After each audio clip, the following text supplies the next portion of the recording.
Okay, so I'll end it with this last picture. This is me from my old passport picture. That is what I look like before they ran me through a psych operation. And you can tell what happened since. You can see it in my faces. In my face in different pictures. You know, different expressions. My face in different pictures. Now this is a copy of the discharge. And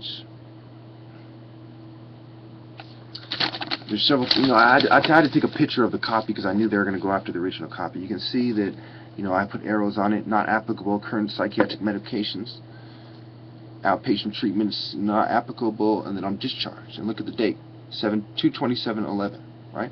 So that is, I was taken on 26th, released on the 27th. Also, I'd like to draw to your attention the next article of evidence. Okay, they give you a basic code of rights right here, which I'm going to read to you.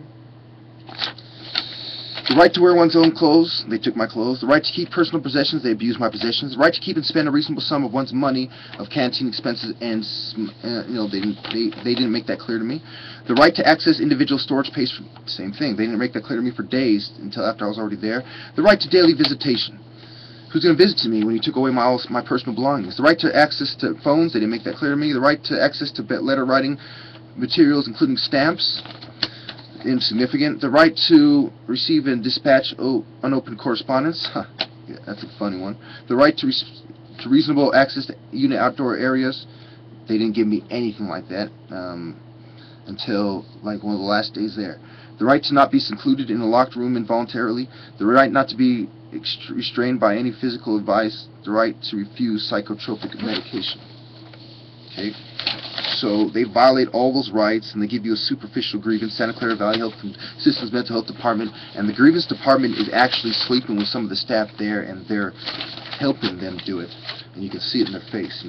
Some of them are sincere seeming, and some of them you can see they're greasy, and they don't care about you, and they're kind of smiling at you sarcastically, like you know how it goes.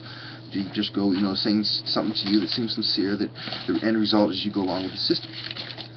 Now, I'd like to bring into evidence, the next piece of evidence was that I kept having to buy, I was buying groceries, and I didn't used to buy groceries. They ignored that the food was a problem, and I kept having to buy, I'm not going to waste my time to show you where it is, but toothbrushes at the store because they kept taking them and doing Lord knows what else to them, so I had to replace them.